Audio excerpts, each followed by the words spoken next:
Welcome to China in Focus. I'm Tiffany Meyer. Our top story. Japan scrambles fighter jets after more than 10 Chinese and Russian warplanes flew near its islands, and some of the bombers are capable of carrying nuclear weapons. The latest on the boiling tensions unsettling East Asia. The repeated joint bomber flights by both countries signify an expansion and intensification of activities around our nation. China is quietly building new strategic airports in the southern region of Tibet, and they sit right next to India. We take a closer look at Beijing's agenda to expand military presence in the region. Goldman Sachs and the International Monetary Fund are pressing China to strengthen its currency. There's speculation that Beijing is intentionally keeping the yuan weak to boost exports. The defense for alleged Chinese agent Linda Sun, who's a former New York State official, says she may have made mistakes but committed no crimes, calling her actions typical of a politician's maneuvers. Prosecutors strongly disagree.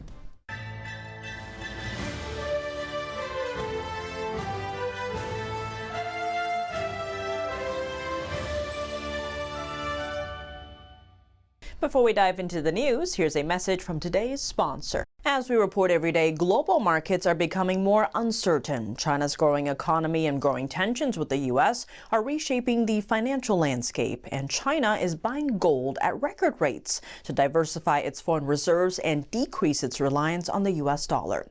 It isn't just countries that can use gold to protect their wealth, it's individuals as well. That's why we believe in protecting what's real. Physical gold and silver from American Hartford Gold offers stability when markets turn unpredictable. Unlike paper assets, these are tangible stores of value that have weathered economic turmoil, political instability, and inflation for centuries. American Hartford Gold holds an A+ rating with the Better Business Bureau and thousands of 5-star reviews from satisfied customers. You can have gold and silver delivered right to your home or stored safely in a tax-advantaged gold IRA. And right now, when you call and mention China in Focus, you could get up to $15,000 in free silver with your first purchase. Call 855-403-1118 or text China to 65532. That's China to 65532 or call 855-403-1118. You can also click the link in the description down below. Protect what you've earned, because in uncertain times, truth and value still matter. China displaying a show of force against Japan. More than 10 Chinese and Russian bombers and fighter aircraft flew near Japan's southern islands on Tuesday. The Russian bombers were reportedly capable of carrying nuclear weapons, while the Chinese aircraft could carry missiles. Both Japan and South Korea scrambled fighter jets to monitor the Chinese and Russian warplanes, which also entered South Korea's restricted air defense zone. China and Russia have conducted joint flights near Japan every year for the past 3 years. But this time, some of the planes flew closer toward Japan's main island after passing south of Okinawa. The exercise lasted 8 hours. Japan calling the joint patrol a serious concern for national security. The repeated joint bomber flights by both countries signify an expansion and intensification of activities around our nation, and we cannot but view them as a show of force against Japan. The incident comes just days after a Chinese fighter locked its radar on Japanese jets. It's a provocative move since it can be a step taken just before launching weapons. The Chinese side conducted intermittent radar lock-on for approximately 30 minutes. We will continue to strongly demand that the Chinese side prevent any recurrence of such dangerous actions. China's foreign ministry said Japan was making false accusations. The U.S. on Tuesday criticized China's action for the first time. A State Department spokesperson said China's actions are not conducive to regional peace and stability. They added that the U.S. commitment to its ally Japan remains unwavering. The rising tensions come after Japan's prime minister doubled down on support for Taiwan last month. She warned that a Chinese attack on Taiwan could trigger a potential military response from Tokyo. In response, a Chinese diplomat made a threatening comment on social media, saying he would cut off her head over the remark. China also since banned Japanese seafood exports and canceled 40% of flights to Japan scheduled for December. Meanwhile, Japan expelled 2 Chinese Coast Guard ships in the waters waters around the Senkaku Islands, disputed territories over 100 miles from Taiwan. The U.S. Navy says it has recovered 2 aircrafts that crashed into the South China Sea while flying off the USS Nimitz carrier in October. An unmanned system was used to lift both the fighter jet and helicopter out of the water. No official cause was given for the crashes, which occurred within 30 minutes of each other during routine operations. All crew members were rescued. The Navy says it was crucial to recover the wreckage because it contained U.S. intelligence, which could be detrimental if foreign adversaries got their hands on it. China asserts ownership over almost all of the South China Sea in defiance of an international court ruling. China is quietly expanding its military footprint high in the regions of Tibet, right along the tense border with India. According to satellite images, China seems to be establishing airports near remote communities. China claims they're for civilian use, but they also give the country more military presence, both for border conflicts with India and for keeping a tight grip on Tibet. In a Wall Street Journal report on Friday, China's building dual-use airports and heliports in Tibet. They are infrastructure that could double as launch sites for Beijing's military aircraft. These bases are built more than 14,000 feet above sea level at the edge of the Tibetan plateau. The runways are long with reinforced shelters, and the layout appears to be military-grade in design. Over the past decade, at least 8 airports and heliports have popped up close to the India border. Satellite photos from the report says it spans across 16 sites and reveals hardened aircraft hangars. At least 72 aircraft shelters are finished or under construction across 3 major locations. Back in October, images showed around 24 military aircraft at Sigetsi Airport, with 18 of them being drones. And at one airport, the facilities sit less than 10 miles from India. That region has been tense before. A border standoff with India in 2017 and a deadly clash in 2020 pushed China to speed up construction. Analysts say these bases give Beijing a quicker path to deploy troops, weapons, and drones. However, some are noting that flying at high altitudes is difficult and the aircrafts can't carry much fuel or equipment. Now we turn to another weapon China is using: currency. Goldman Sachs and the International Monetary Fund are both calling attention to China's currency. They argue it may be trading much lower than the strength of its export economy suggests, and that could be creating major financial pressure for countries that depend heavily on China for trade and loans. On Wednesday, Goldman Sachs said China's currency is about 25% lower than what they think it should be. Many economists are speculating that Beijing is intentionally keeping the yuan weak to help boost exports. China's global trade surplus has surged past $1 trillion this year, driven by cheap exports and dumping goods into foreign markets. It sparked criticism from the U.S., the European Union, and other trading partners who argue cheap Chinese goods are undercutting domestic industries. The IMF is urging China to let its currency rise, arguing the country needs to rely more on consumer spending at home rather than exports abroad. As the second largest economy in the world, China is simply too big to generate much growth from exports, and continuing to depend on export-led growth risks furthering global trade tensions. A stronger Chinese currency would make its exports more expensive overseas and reduce China's trade advantage in foreign markets. But with the yuan still weak, Chinese financing looks appealing up front, not just for trade, but also for projects under the Belt and Road Initiative. Countries looking to build critical infrastructure could turn to China for cheaper raw materials, labor, and funding. However, many of these nations are now feeling the pressure. With revenue coming in slowly, those debts are becoming harder to repay.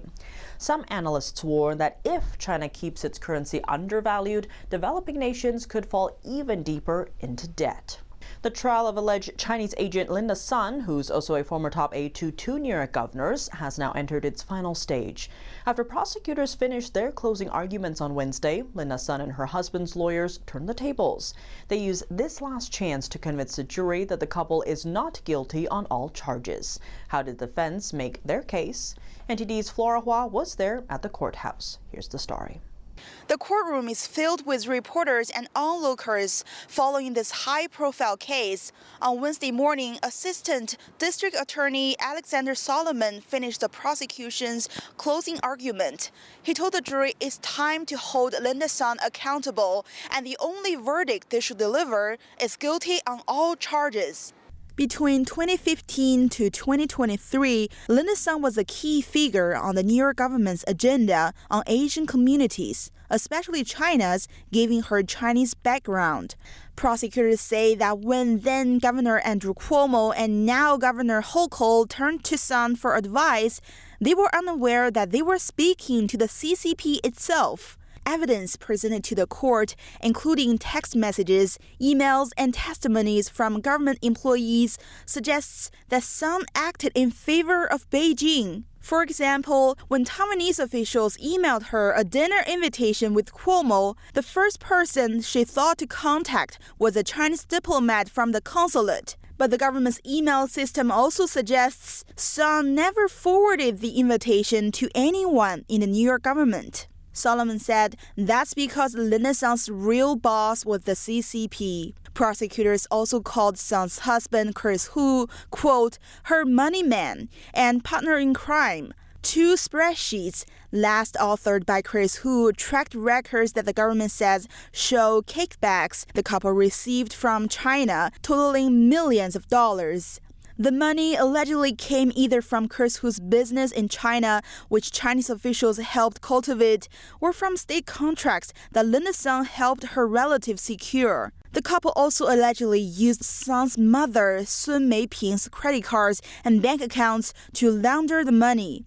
Linda Sun and Chris Hu's attorneys argued the government's accusation is, in their words, far-fetched, like plots from a movie. Here's what they had to say to the jury. The defense attorneys pushed back against the prosecution on multiple fronts. First, they argued that the government relies heavily on inferences drawn from Chinese text messages because nearly all the messages presented were translated into English. They claim the translations may not accurately reflect the original meaning of the chats. They also pointed out that maintaining good relations with the Chinese consulate was simply part of Sun's job. The defense added that New York governors historically have not met with Taiwanese leaders, given the sensitivity of Taiwan in U.S.-China relations. What about the unreported millions of dollars flowing into Chris Hu's accounts? The defense suggested the money could have been gifts, though the reasons are unclear. Furthermore, they highlighted that the U.S. government cannot investigate crimes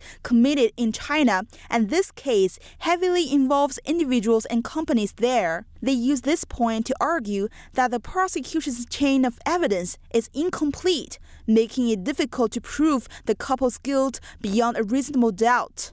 The defense is set to present a rebuttal on Thursday. After that, the jury is expected to begin deliberations either on Friday or next Monday before delivering a verdict. Reporting from Brooklyn, New York, Flora Hua, NTD News. President Trump said earlier this week that he will allow NVIDIA's H200 processors to be exported to China. These are the company's second most powerful AI chips. So how are Chinese companies reacting? ByteDance and Alibaba want to buy NVIDIA H200 chips after US President Donald Trump approved exports to China. That's according to 4 people briefed on the matter who spoke to Reuters. 2 sources said the Chinese tech giant want to place large orders for NVIDIA's second best AI chip if Beijing gives the green light. But one added the firms are concerned about supply and wants clarity from NVIDIA. The H200 chip's far more powerful than any semiconductor sold in China. Before Trump's announcement, the most advanced AI chip that could be exported there was the H20. The H200 is almost 6 times as powerful as the H20. The Chinese government has yet to give a clear response about Trump's move. In recent months, Reuters reported that Beijing had banned government-funded data centers and Chinese tech companies from buying NVIDIA's AI chips. The information reported Wednesday that regulators gathered the country's big tech firms and asked them to assess H200 demand. The report cited sources who said the officials told the companies Beijing would give their decision soon. Coming up, Chinese influence seeping back into the spotlight, but just how insidious is Beijing's shadow? Paul John Stone breaks it down. You're brainwashing all these young kids here about how great the government is over there. And if you feel that way, with respect, you should pack your bags, go back to mainland China if you love it so much. That's not being racist, that's not being disrespectful, that's just being honest. Dirty money from Latin America is harming the U.S. and it's money that's tied to China. Experts testified on Capitol Hill about Chinese organized crime and drug cartels operating in America's backyard. More on that after the break here on China in Focus. Welcome back to China in Focus. I'm Tiffany Meyer. Chinese influence seeping back into the spotlight. Lawmakers recently held a hearing on it to root out Chinese Communist Party influence in our K-12 system.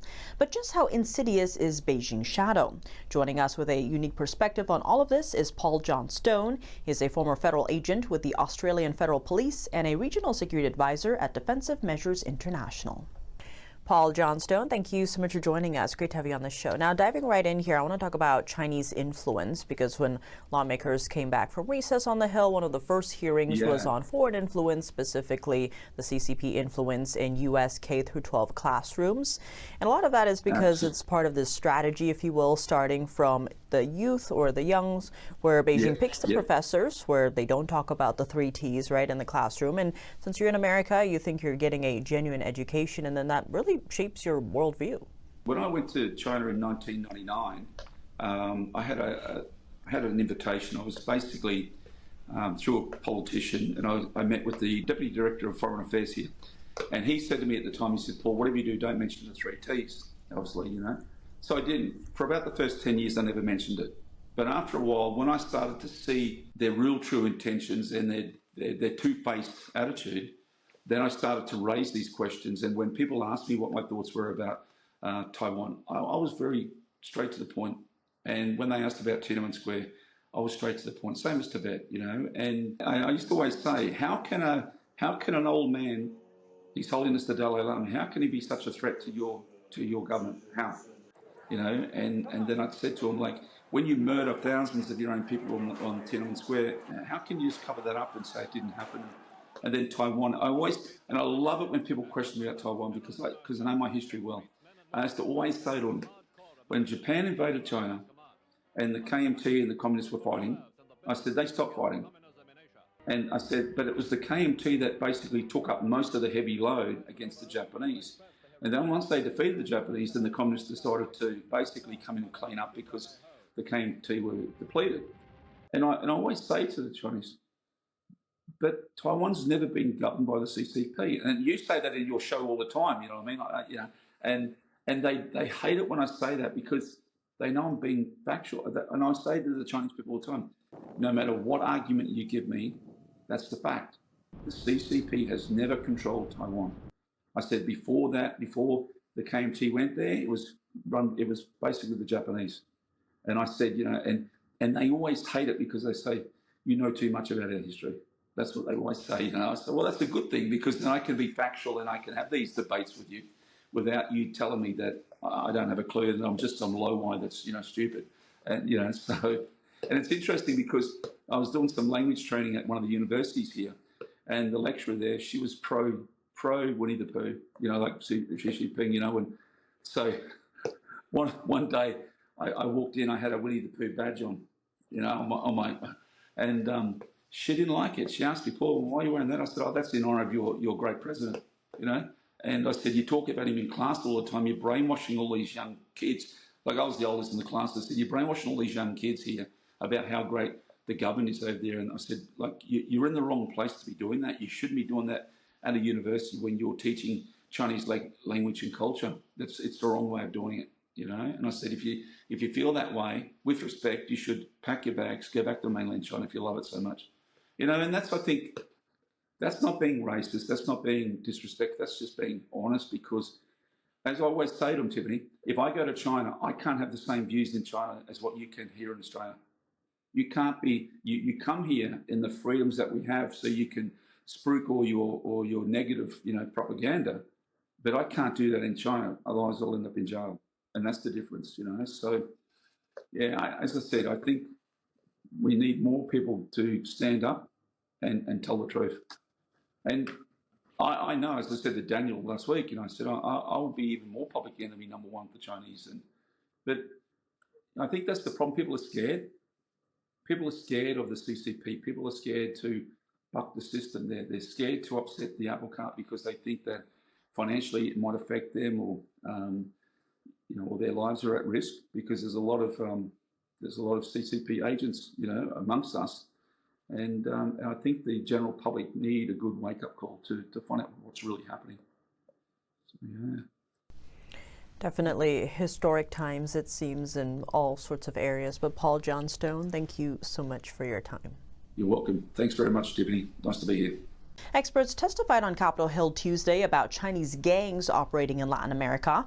A U.S. Senate caucus heard testimony on how these gangs are involved in criminal activities, including drug smuggling and money laundering, and how they impact the U.S. NTD's David Lamb has more.